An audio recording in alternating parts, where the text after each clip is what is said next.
Oh yeah, I probably need this. For those of you who have me in class, I don't need a microphone, but I'll try and use this today. All right, I'm going to jump in. I know there's some people talking and want to have a break. Honestly, I'd rather just skip all the slides and just answer questions and talk. But I will tell you who I am first for those of you that don't know me. So my name's Lucas Morris, or Professor Morris. I actually teach. I teach 465 here, which is the audit class, although I teach it much more as consulting.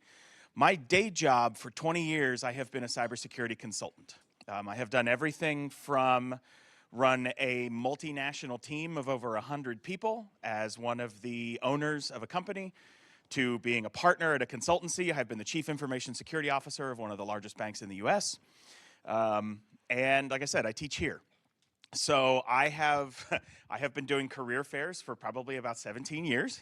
So I have a lot of stuff that I can add to that, and have hired, I would literally say, probably over 1,000 people in my career at this point across all of the companies I've worked at.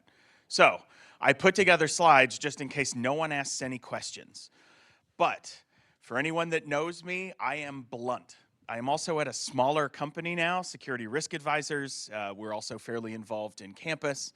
So they don't muzzle me at all. I can say whatever I want and whatever my opinion is. So with that, because I do actually have a hard stop at 3:30. I have a meeting I have to go to. Sadly, yes, I have a meeting at 3:30 on a Friday.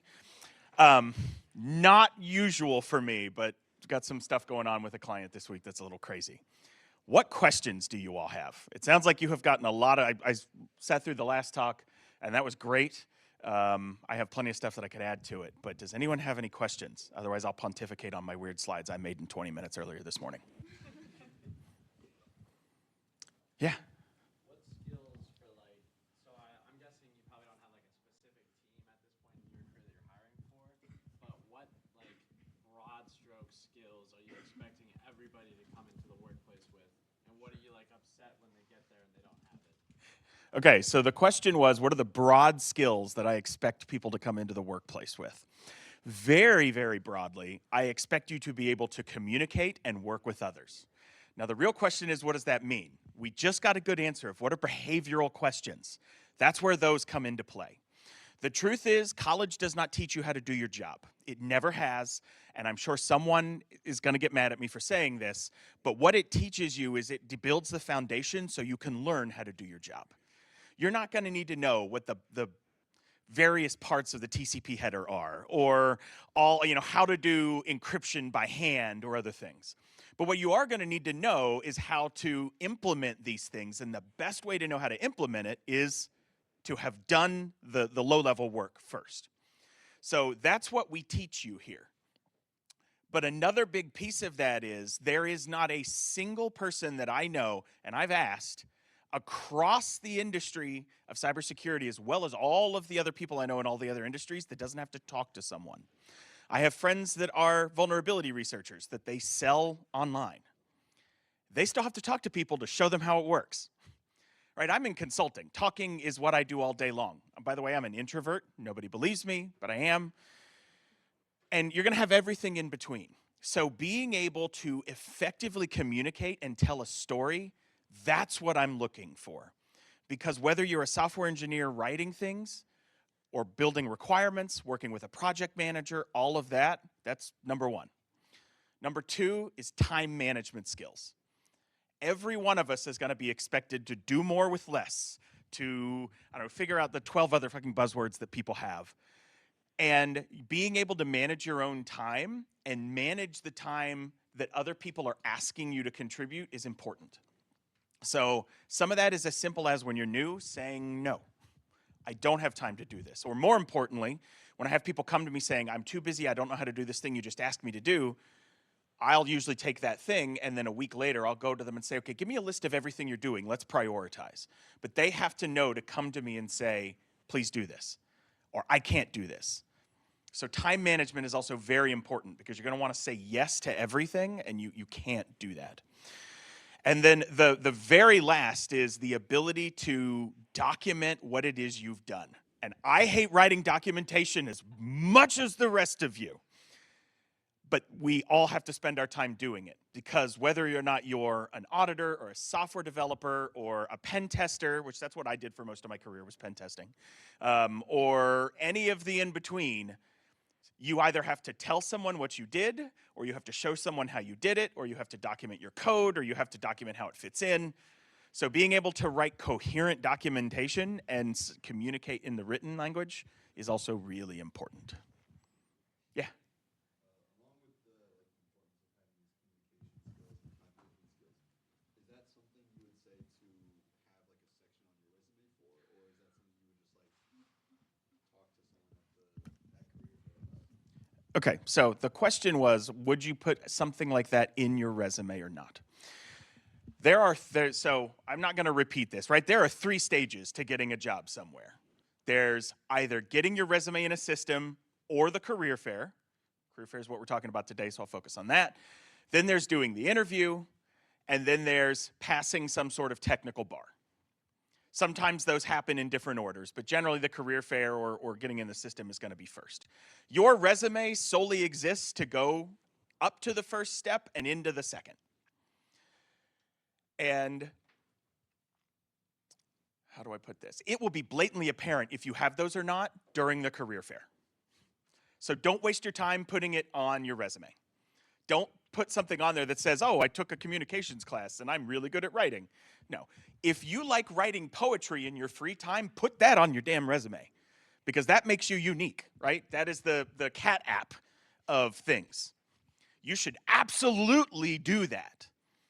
But saying you've taken a class or you had this experience, no. I can read between the lines. If you've been a leader of a club or you have been actively engaged, you've listed things that you've presented on, stuff you've presented here on Fridays, that's really valuable. The other thing is, the number of people I've talked to at career fairs, I couldn't even count. And it's blatantly apparent within the first 15 seconds whether or not you can communicate or not. So don't fuck that up.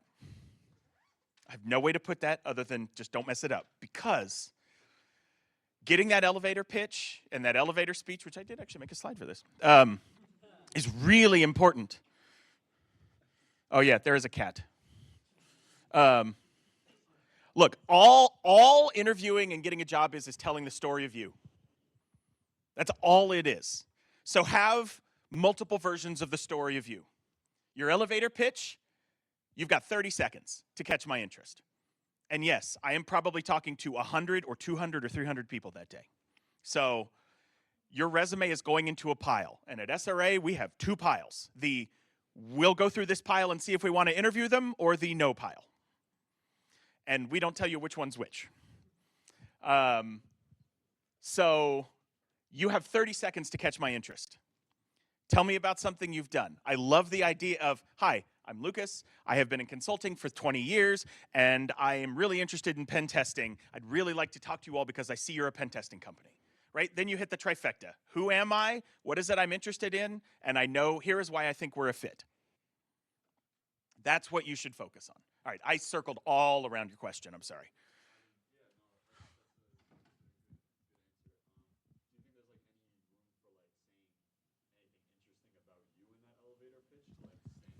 Yeah, so the question was, is there any space to say what's interesting about you in that elevator pitch? Absolutely. One of the things I actually say a lot, so in my free time, I don't do really much with computers. I do CPDC and CCDC and all that, but I am a woodworker, I build furniture, and I make knives in a forge that I built. That's the type of stuff I usually bring up very quickly for those sort of things, because people will remember it, and you would be amazed at how many people also do that and just want to talk about it. One of the best stories I've ever got, this was not for a career fair, but I was bidding on work with a client, and it was public sector. So basically, everybody gets 20 minutes, and you're all sitting in a row in a hallway, and you're told, be here at noon, you'll get to you in order. And you get 20 minutes with the CISO and a couple of the county administrators. And so we're sitting and waiting. It's myself and a partner. And we get in, and I notice the CISO has a cup with the DEF CON logo on it. And we spent the entire 20 minutes talking about DEF CON. We never talked about the work we were doing, how much it was going to cost, why we should do it. And I remember walking out of there being like, oh man, I fucked that up. We're going to lose that. And he's like, no, you won us that work. And we did. We won. And the sole reason was we liked your story. We're like, well, we didn't tell a story. He's like, hell no, you told a story. You told a story of I like you and I want to hire you. So yes, you should absolutely bring that stuff up. If you are going to an interview, you should LinkedIn the person. I will tell you, I look at your GitHub and LinkedIn before every interview. I know not everybody does that. You've probably heard a lot of different answers to that. But I look at every single one, and I am actually probably going to go through some of your code because I'm curious what the projects are. You should figure out if we have any connections. Like people, places, things we're interested in. Don't lie. I've had people try and pretend that they're really into woodworking and I ask them some basic question and they have no idea. But if we have things that are in common, I've had some interviews that have become us having a cool conversation for 30 minutes and I didn't get to ask any of my questions. And guess who I hired? That person, right? Because I can also in that conversation meander to some technical things so I can figure out if I'm getting the technical answer I need or not. Does that get? Yeah. Okay, cool. How can you make yourself especially appealing in like audit? Okay, so how do you make yourself especially appealing in the audit world? I will tell you, even though I teach the audit class, I have never been an auditor. But I have done a lot of work for audit, so I do know that world. Boy, I want to make a lot of jokes right now. No, I'm not going to. This is on YouTube. So the skills that matter to audit are an attention to detail and a ability to gather information. So part of the problem with audit, and frankly, pen testing and a lot of security research and a lot of the stuff we do, is you're always looking to find the needle in a haystack. With audit, it's someone else's haystack, and they're telling you, we found the needle, and you have to say there's no more needles in there, right? In pen testing, there's 5 needles in there, and you've got to go find them. And if you're in the SOC, then you've got a pile of needles, and you're being told to find the one that's different. So the skills are very similar. You need to focus on how that attention to detail is important to you. The problem is you can't just say, oh, I have great attention to detail, because no one's going to believe you. So what you have to do is show that you've got some projects that have shown the ability to do that, whether that's some research, some volunteering. I have actually had people that have done work for like local volunteer organizations showing that they're able to do that.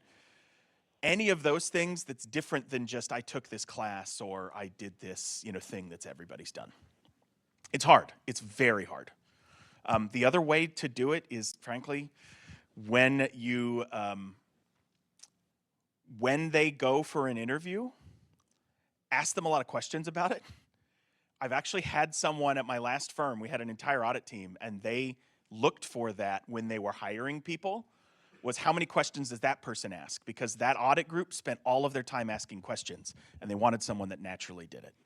That's one example, so don't take that as full truth, but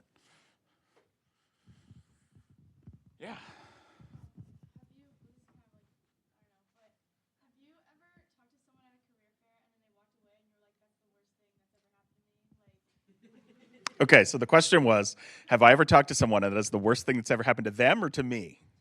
To me. All right, yes. I have 2 stories of career fair people that have come up to me, and I have had a what the fuck moment. And I will also tell you about the worst interview I have ever done. So, the first career fair person, I didn't even notice. I was so heads down. We had a line. This was actually at the RIT career fair, and we had a line of like 100 people. And so I'm just heads down. This was at the firm I was at before. So the way it worked there was our 2 recruiting people would come in, and they would be up front, and they would just get a couple of quick questions to make sure that we were talking to someone for one of the areas we were hiring in, which was everything from engineering to minerals to accounting to IT, cybersecurity, iSchool, all of it. And then they would funnel them into a second line to talk to us. And so I'm just heads down, and I look up, and I get a resume, and this woman is standing there in a bikini and heels. Yeah. Memorable. Um, Resume was okay. um, Conversation was kind of dull. And I remembered at the end, I just asked, I'm like, so you know that we just got out of wearing suits every week, like 3 years ago, right? Why? She's like, figured people would remember me. So, to be fair, yes, I do remember you, but she did not get a job. The second worst was someone who came up and could could not communicate, was so scared that they were physically shaking when they handed me the resume. And I see this all the time. So I was like, look, it's fine. I understand you're nervous. Talk to me about yourself. What is it that has gotten you the most excited this last year? And they started crying. So I tried. Again, I was like, okay, well, come on, why don't we step over here? I got out of the line. I talked them through. I'm like, there's no way we can hire this person because we have to put you in front of clients. But let me see what I can do to help so that the next time you go do this. And I ended up having to say, I'm sorry, I have to go back because this was turning into a therapy session. And I don't think a lot of people know this, but I actually started here as a psychology major. So it just listening is like, by the way, I'm really good at social engineering, or at least I used to be when I still did it because of that, I think. But those were the two worst I've ever had come up. Those are probably not what you were looking for. Honestly, those are the ones that are memorable. And that's the lesson to come away with is at the career fair. All that matters is be something that's different, because the number of people that come up and say, when I ask, oh, well, what have you done that's been exciting? It's always like, oh, I did this project in this class and this project in this class. Great. Don't give a shit. I've heard that 20 times in the last 5 minutes. Tell me something else. Tell me stuff you've done here at RITSEC, or projects you've done, or research you've done. And it doesn't have to be about security. I'm looking for people that go above and are excited. Because in audit, in pen testing, in SOC, in like blue team and all, that's what we need. I can teach you the tech as long as you, frankly, have a degree from here. I need someone that is interested and excited and hungry. So those are the worst career fair stories. The worst interview I have ever done, and if you're in my class, you've probably heard this, so my apologies for the repeat story. But we were doing interviews the day after the career fair. So the first day interviews. This was not at RIT. This was at another university. I'm going to let it remain nameless, but its name, it might be in Pennsylvania and it might be a state university. So we're doing the behavioral interview that day. So the way it was is there were two interviews and we alternated off. It was myself and another partner. And we were alternating off. One of us would do the behavioral interview, which was a set of 5 standard questions we had to ask. And then the other partner would do the technical interview. And then the next time we'd flip it so that we didn't have to do the boring stuff all day. And so I had asked, one of the questions was, talk to us about a time you were entrepreneurial. Okay, great. So I asked the student this question. And he's like, I'm not sure if I should say, really, my entrepreneurship's been kind of interesting here. And I'm like, well, interesting's good. You shouldn't talk about it if you don't want to talk about it, but tell me what you've done. He's like, all right, well, I think I can do this. So my freshman year, I set up a distribution network on campus for services that students were looking for. And my sophomore year, I actually inherited this from a senior, but I had some issues with other competitors in the market. So I actually had to spend my entire sophomore and junior years working on moving those competitors out of the university market space, so that now, here as a senior, I am the sole supplier for most of these things. Anybody want to guess what he was doing? He was a drug dealer. Yeah. Also did not hire. Probably could have, depending on the type of consulting, but no, not going to hire for that.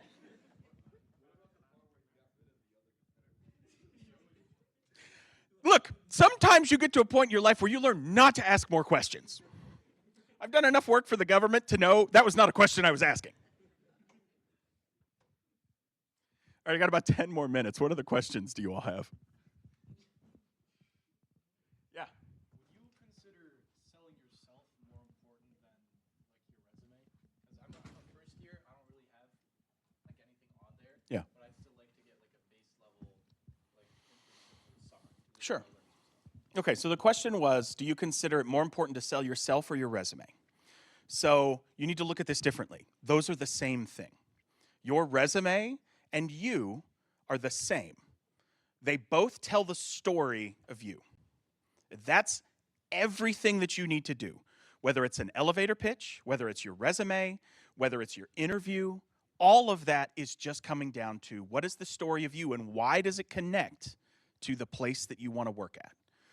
Now, the hard part is when I was a student here, which was I graduated from RIT in 2006, so do the math, I'm old.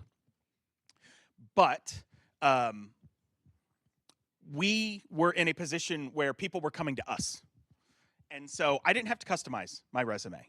I would a little, but nowadays you're in a place where you're also not customizing it because you're spamming it to 1,000 companies, right? So you need to figure out how it tells the things that you want someone to come away with. In a conversation, for those of you who have ever studied the psychology of human communication, in any conversation or interaction you have with someone, they can come away with at most 3 things. And one of those 3 things is often going to be, oh my God, that person was crazy, or what an asshole, or anything in between, right? Or, man, they really like cats. I like cats. That's cool. So you get a couple of points, and you have to figure out what those are before you start with anything. You should do that, by the way. This is good advice for just the rest of life. I didn't do it with these because I should have, and I'm being a bad example. But normally, even for class, for slides, for presentations for clients, you get 3. Figure out what they are and go with it. So my question to you is, what are the 3 things that you want someone to come away from an interaction with you? Your resume should say that.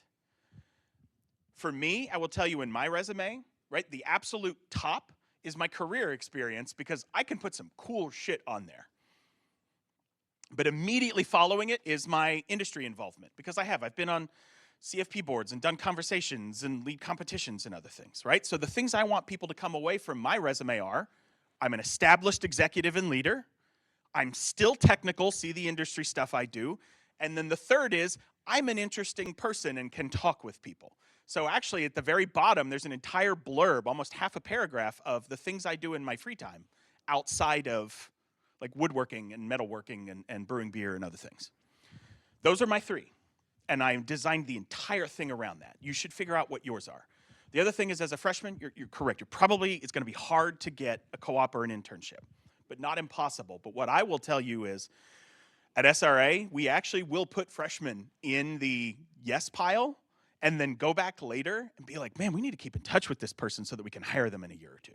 So it is still a very good idea to go to the career fair, if anything, just to get over the fear of doing it and to practice that elevator pitch. And if someone came up to me and said, hi, I'm a freshman, I am really nervous about being here, and I know you probably can't hire me, but can I give you my pitch and get your feedback? Okay, first, I'm going to be real impressed and probably put you in the good list. And second, I will absolutely fucking do that. Does that answer your question? Okay, cool. What? Okay. Yeah. So, can your connection or what you're trying to display to an interviewer, like if you say I'm interested in your company because, can that be something outside of the technical space if you're interested in like some of the humanitarian work they do to set themselves apart?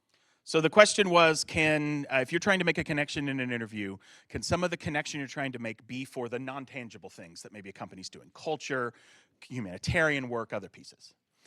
Absolutely, yes. So the reason I am working at SRA and not at the place I was before, not at the bank or the other consultancy, is entirely culture. They actually do work we do free SOC monitoring for a bunch of nonprofits, including some major global ones. We believe that people should have balance in their life and not do everything to just make a profit. And our CEO spends a lot of time playing Smash Brothers each week with other people on the team, right? Those were things that I found very exciting for them. So that's all part of a story. And the truth is, if you are a cultural match, we can probably teach you the rest. I would take someone any day that knows half the knowledge, has the baseline, knows half the stuff, and is fun to work with, and is a positive influence on the team. Because I have led teams where one person gets bitter and the whole team starts to go to shit. So I hope I've never been that one. I don't think I have. I don't know. So yes, I have no longer answer or story for that one. You absolutely should do that. And that is a great way to make a connection to a company. Follow up. Yeah, go ahead. Yeah, absolutely. Again, all of these are the same thing. It's all about that story you want to talk about. If part of that story is, I want to work for you because I love your mission, that's great. The problem is everybody's going to be saying that. So you have to figure out how to make it real.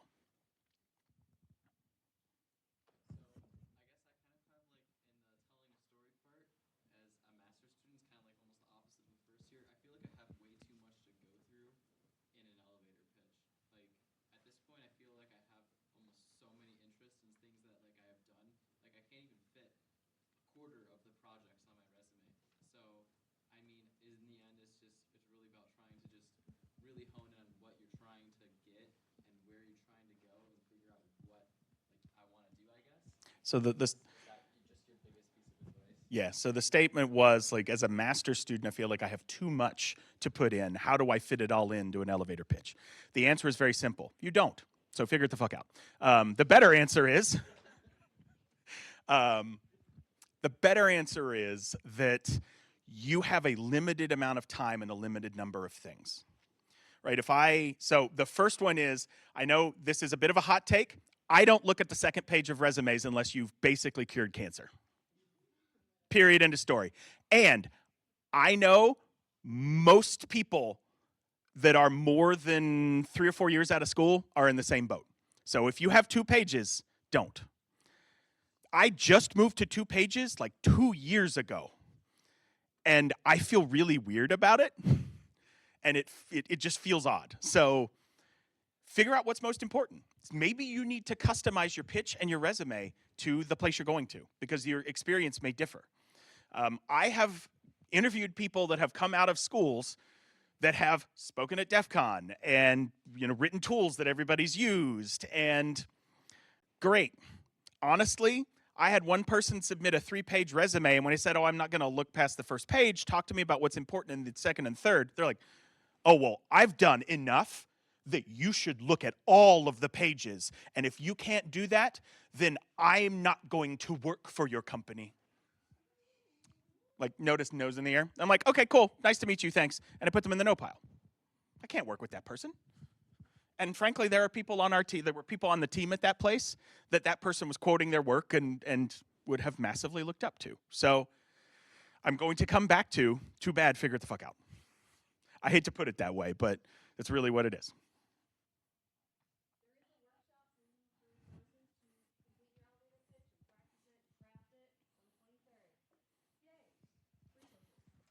Yes. The other couple of things I will say, and then I actually have to go join a meeting, is dress the part. So wear whatever makes you feel powerful. So for me, I had a friend that worked for a custom suit manufacturer 10 years ago. And thankfully, actually, I've had to have them taken in, which is usually not the case. Usually you have to have them taken out. But when I put on one of those suits, I'm like, fuck yeah. This is great. So wear what makes you feel confident because that's going to be more important, and that confidence will come through. Know the company, know who you're interviewing, and have some questions. In interviews, the number of people that are like, I don't have any questions. Really? You want to come dedicate a third of your life to us and you have no questions? Really? Okay, cool, great. Well, let's go with it. And just kind of roll with it, right? It's hard because you're gonna hear a lot of no's before you hear yes. Be prepared for that. I wholly agree. We're not saying no to you, and it's not a judgment on you. And not everybody's the right fit for everywhere, but I do truly believe that there is a fit for everyone somewhere. And that's going to be hard to find. And there's actually multiple fits for people. It's just kind of being in the right place at the right time. The last thing I will tell you is you're at a point where networking is going to matter more than you would like it to. The best thing I ever did in my career was I was a year out of school. I was going to OWASP Chicago, and I remember the president of the chapter just one day made an announcement like, hey, is there someone that'd be willing to order dinner and snacks each time? We've got a company that's going to sponsor it. So you just have to submit an expense to them. It's some paperwork and it's kind of pain in the ass. So I went and did it. And I still know people now. I get work from people that I did in that OWASP group as clients. When I was looking for a job and joined SRA, one of the offers I got came from someone I knew in that group, right? And so it was partially the group and partially just doing something useful. You don't have to come in with the latest and greatest research. You would be amazed at how often coming in and teaching people basics and reinforcing it in the way you learned is incredibly valuable. So, how do I put this? You are valuable and you have valuable things to add. You have to figure out what your story is so you can tell those. And if you have gotten a seat at a table, whether it's an interview or an industry group or something else, that means you belong. Act like it. People always come into interviews panicking, thinking they're up against 1,000 people. They're not. You're up against like 5. That's way better odds. So act like it. I think I saw a hand, and then I really do have to go. You're good? Okay. Last questions. Otherwise, I'm sorry. I have to run. I am also here Mondays and Wednesdays from 4:30 to 6-ish. 6-ish, for those that can use the English language, every week. So if you have other questions, you can come find me.